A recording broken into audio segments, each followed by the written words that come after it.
Herbert Reed described it as one of the most meaningless art historical terms there is, because realism goes way, way back into history. You could even say it goes back to prehistoric times when they were trying to draw animals in the caves. I mean, what is realistic? What is realism? It can be applied to anything. I think even some abstract artists would think that their work was real or realist in its message.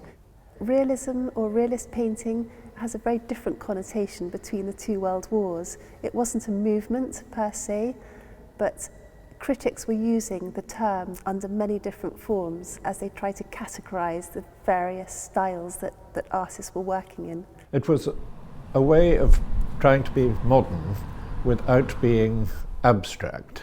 A reaction partly against all the horrors of the war, the Vortists who'd lauded the machine, the tank, the guns, the death, which was all a part of the futurist aesthetic. And with the coming of peace in 1918, there was a very strong reaction, not exactly a return to pastoralism, but a return to very precise figurative painting.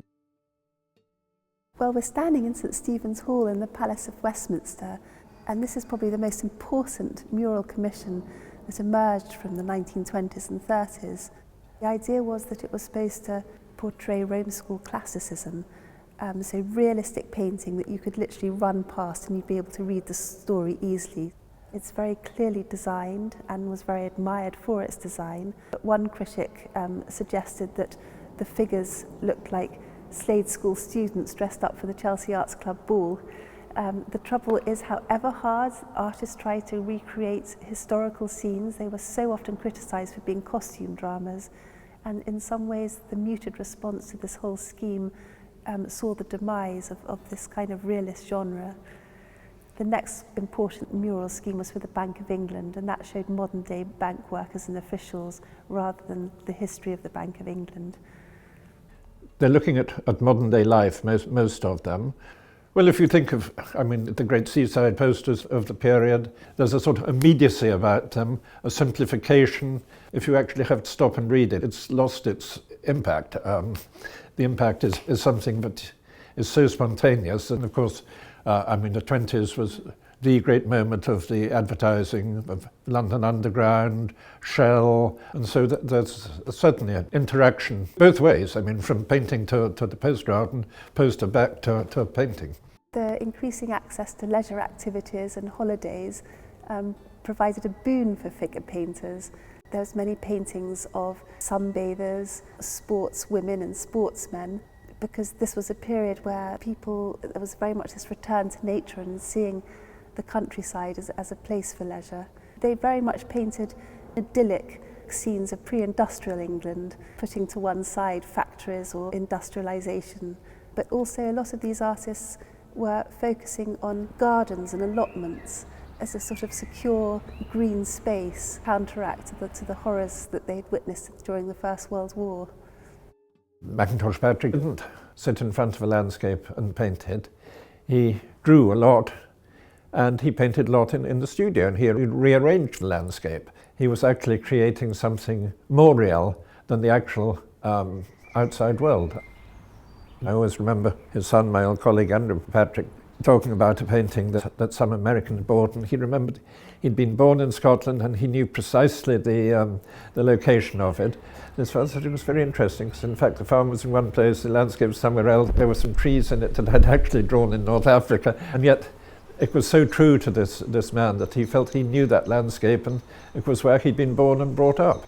Memory is a funny thing. It does lie as much as anything else.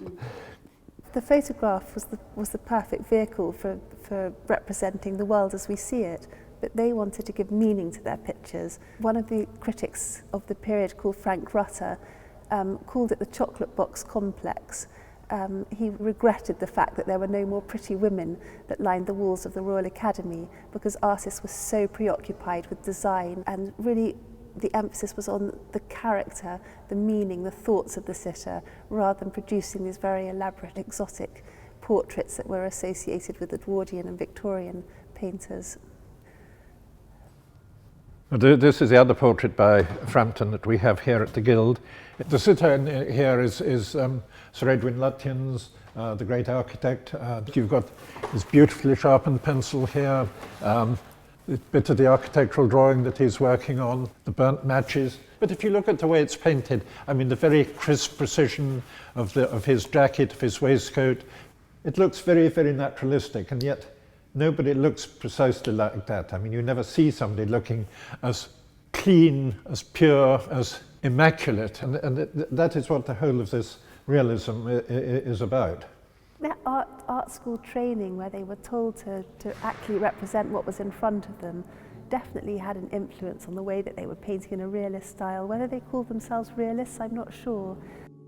This type of art has suffered prejudice right from when it was made. It's parochial and conservative and not worthy of serious attention. But this was a mainstream during those 2 decades. Most artists were painting in a realist style, or even if it wasn't realist, it referenced life in some ways. Well, I suppose the thing that happened, of course, was the Second War, which obviously, again, changed the world.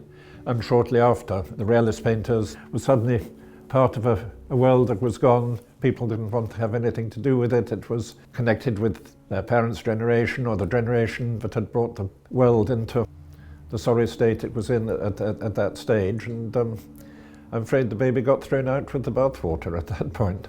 I think it's a very important legacy. It may have lain dormant for a while, but David Hockney's Big Splash and Ossie Clark, those ones, I mean, owe a lot to that tradition.